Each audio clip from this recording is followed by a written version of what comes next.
Good afternoon, everyone, and thank you very much for joining us for the 50th anniversary of Boston City Hall.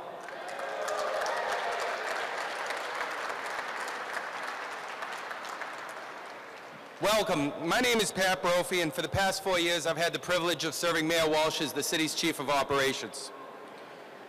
Shortly after I assumed this role, the mayor made it very clear to me that he wanted me and all of the departments in the city of Boston to do all that we could to bring new life to the building. For the constituents who come here every day looking for help, for the staff who serve our city, and to give residents and visitors still more reasons to live, work, and play in our city. The major investments that Mayor Walsh include a reimagined programming, giving residents and visitors of all ages reasons to visit City Hall and its plaza year-round. Upgrades to the building's lighting program with energy-efficient, color-changing LED lights, that these lights not only save us money, but dramatically change the look and feel of this building. Most importantly, they help us to signify events where we, as a community, mourn or celebrate or come together in solidarity. The mayor has directed us to have a complete renovation of the third floor lobby, which includes a new information desk staffed by our senior greeters from Age Strong Boston Commission, the Recreo Coffee Shop, a Boston-based minority women-owned business that is single-handedly keeping staff in Boston awake and whose baristas have become a part of our City Hall family.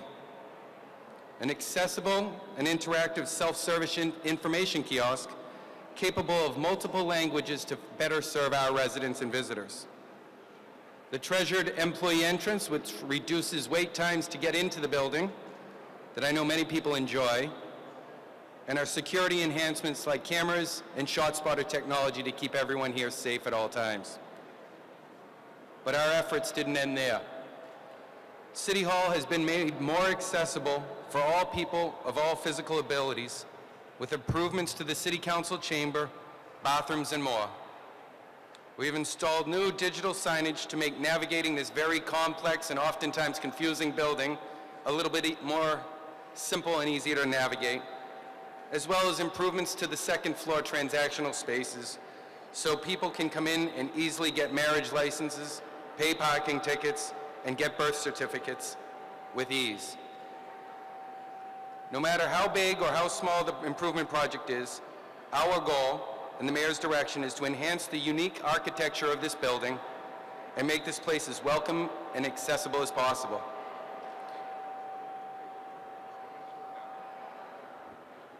To help appreciate Boston City Hall, the city's new poet laureate, Portia Oliwala, has written a poem about the building. Please join me in welcoming Portia to the podium.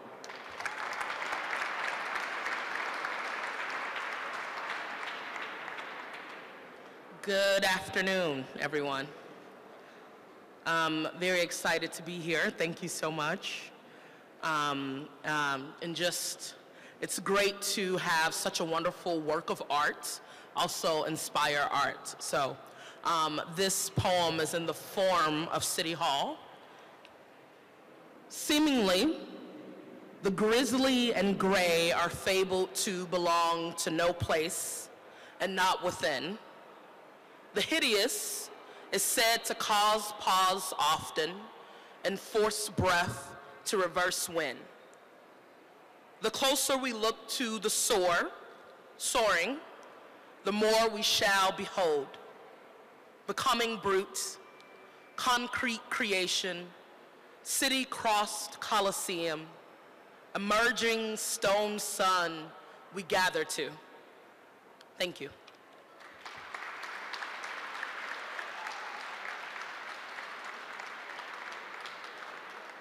Thank you, Portia. I've been privileged to serve the city of Boston for almost 25 years, and I can tell you from personal experience that City Hall and its plaza has never been more accessible, welcoming, innovative, fun, and energized as it has been for the past 5 years. That is a direct result of the care and attention that our mayor, who has embraced this place and its potential, in ways that have proven to be truly transformative. And I know that he's still not done. So please join me in welcoming our mayor, Martin J. Walsh.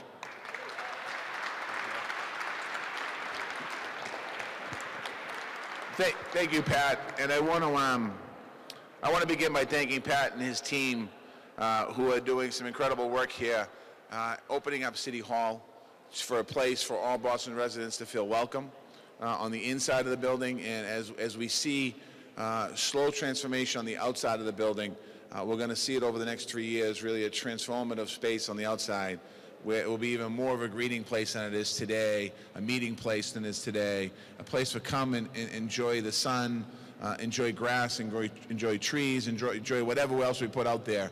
So we're excited about that. So thank you very much, Pat, for all your great work. I want to welcome everyone here to the 50th anniversary celebration of Boston City Hall. This building, 50 years ago today or this week, we had the Symphony Orchestra performing and a black tie affair to open up the building. I apologize that we do not have the Symphony Orchestra, at least the full orchestra. We have some people here, and we don't have black tie. We figured we'd make it easier today, a little more open to people. So thank you for that. I want to thank the elected officials. I want to first of all thank, I'm not going to name them all, but I want to thank all the elected officials that have served in this building for the last 50 years. Thank you for the service to the city. Thank you for the service to this Commonwealth of Massachusetts as well. And there's been quite a list that's gone through here. I want to thank the current City Council, the entire City Council who serves here with me every single day. And in particular with us today, we have City Council Michael Flaherty with us, City Councilor Nisa Sabi George with us, City Councilor Frank Baker with us, City Councilor Matt O'Malley with us, and I know as the day goes on we'll have more. And City Councilor Eddie Flynn is with us. I saw you, Ed. Sorry about that. I thought I said, and who's here? We also have State Representative Nika Aguardo here, brand new State Representative here with us today. I was talking to Nika. She called me earlier today. We were talking about stuff, and she said, I actually got my start in politics as being a community activist in City Hall. So welcome back to being an activist here. 50 years, not 50 years ago, a few years ago. And we have the architect, Michael McKinnell. Thank you, Michael, for being here with us.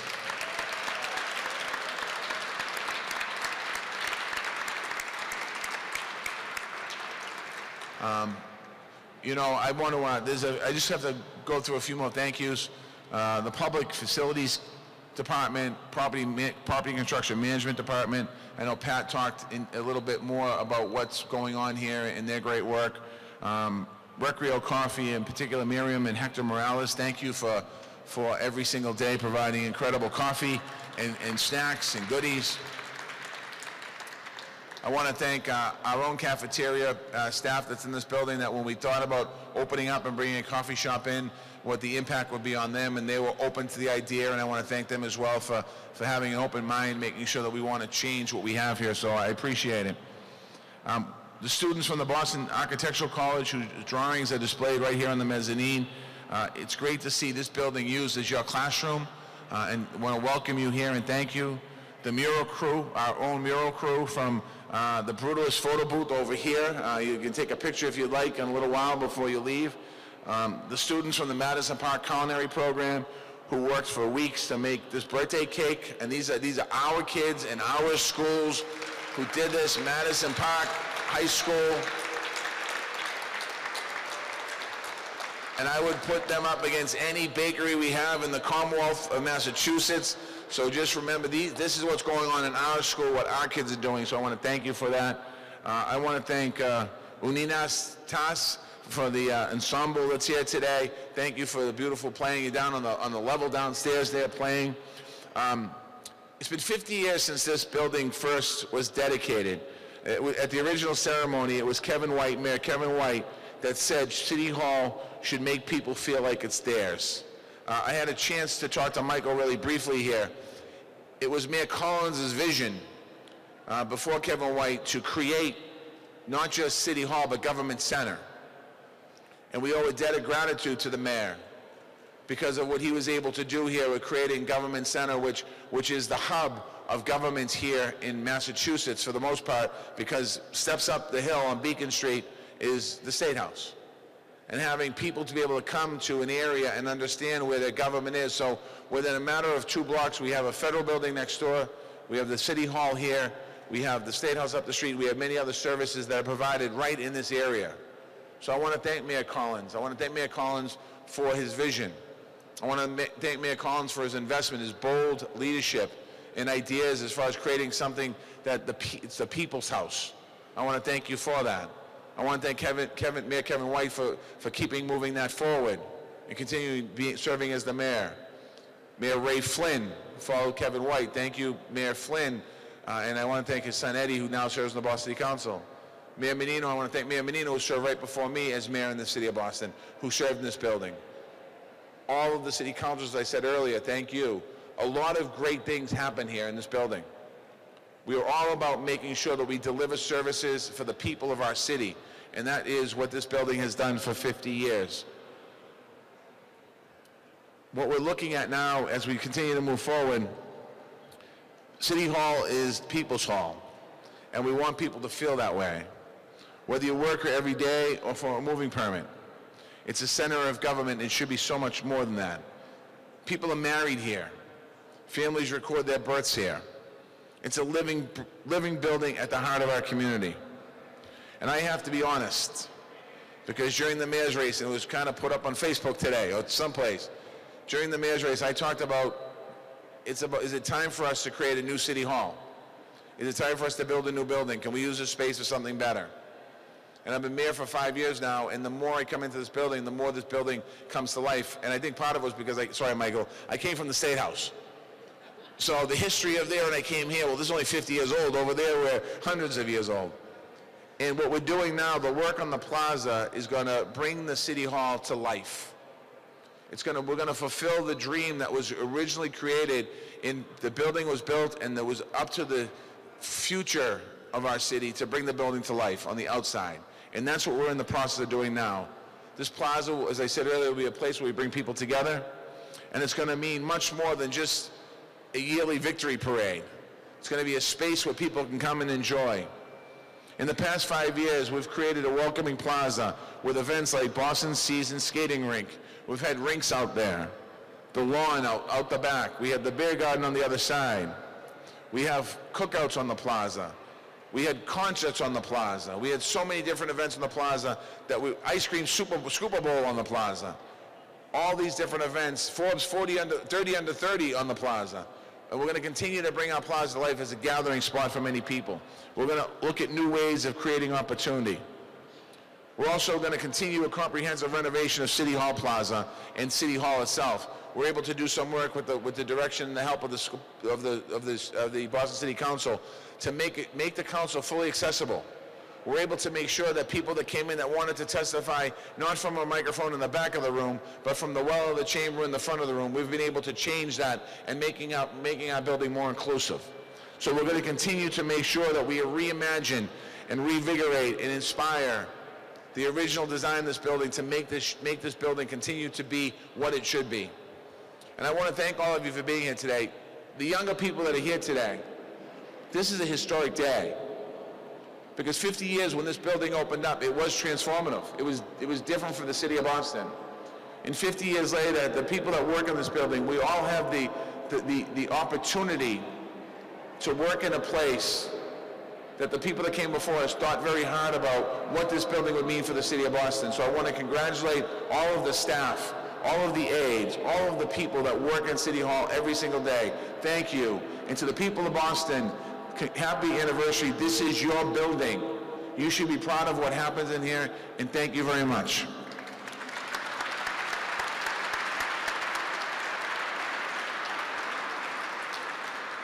Thank you, Mayor. I'd like to invite the man of the hour, one of the architects of this building, our friend Michael McKinnell, to offer a few remarks. Michael.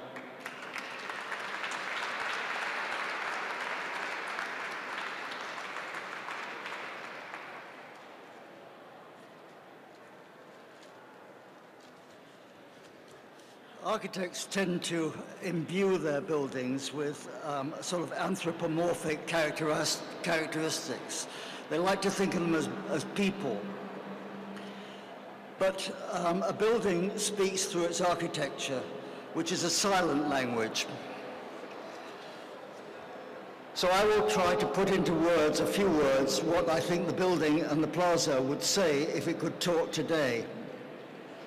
I think they would say, thank you, Mark Pasnick, Chris Gormley, and Michael Kubo for rebranding us.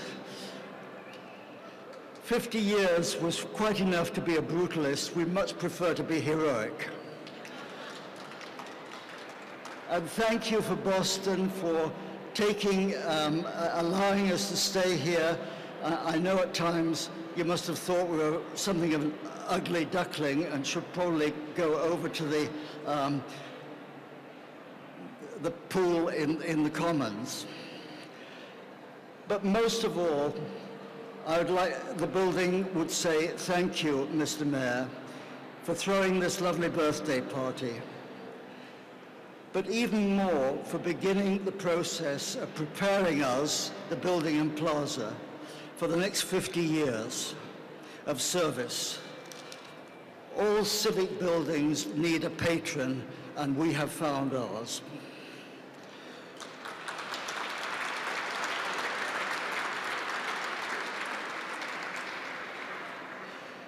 When you were speaking before, I really had a kind of déjà vu experience, because the words you were using were very much the words that my partner and I were using when we first made the building.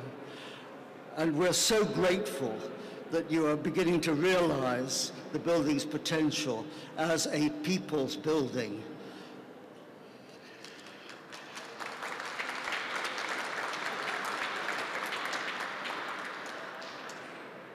I think there are some wonderful possibilities here, perhaps not in the immediate future, but when Boston becomes perhaps a little more affluent.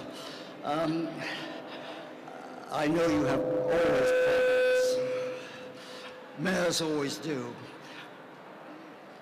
One is that while Boston is graced with what is probably the most beautiful park system in America, I think the city deserves and always need a civic urban place which can host celebrations like the one we enjoyed a couple of days ago, and enhanced by the improvements that will make it so much more attractive in those spaces between those celebrations. The second idea that we had when we made the building was that the City Hall itself should invite uses other than only administrative functions. We thought, for example, that the great courtyard there, if it were roofed over with glass and was enclosed in glass, could be transformed into a wonderful city room, an indoor garden which would host all manner of civic events. As you mentioned, we come here for our marriage license. Why don't we come here for our weddings? They do in Europe. So I'd like to end by saying that City Council, at the time that we made the building, I had to present it to them just after it was built, weren't terribly happy. They had been held at arm's length from the process of both the design and the building. And they were ready, waiting for me. After I'd tried to explain to them what we thought the building was about, they asked some questions and made some comments. They were very angry about what they perceived to be the wasted space in the building. And they particularly focused on this room. Why was it so high, Mr. Architect? Why does it look like the outside, Mr. Architect? Why is there brick on the floor, Mr. Architect? What possible use can we put this building to, this space to? In those days, politicians in Boston were able to use a rather colorful invective, and I was the target of this invective. In a moment of desperation and naivete, I said, but councillors, this would make a perfect place for a sit-in, a demonstration. This was 1968. The students were still tearing up the streets of Paris. Chicago was still smelling of tear gas, and Boston had been closed, and the Common was almost ruined by an enormous demonstration there. When I made these remarks, there was a horrible silence. And it lasted so long, I was told by a City Hall veteran that he had never heard the council be speechless for such a short time. There is a delicious irony for me right now, because we're actually doing exactly what the council at that time was so afraid of. Thank you very, very much indeed, Mr. Mayor.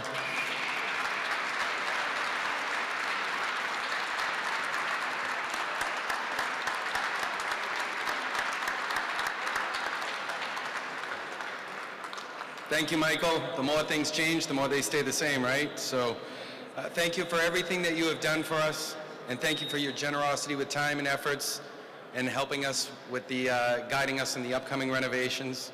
I think you have a wonderful future as a wedding planner. You've given us a building that is challenging to work with at times, but we love it, and we thank you for encouraging it to make it our own. I think it's time to cut the cake now. Please join us up here. First slice.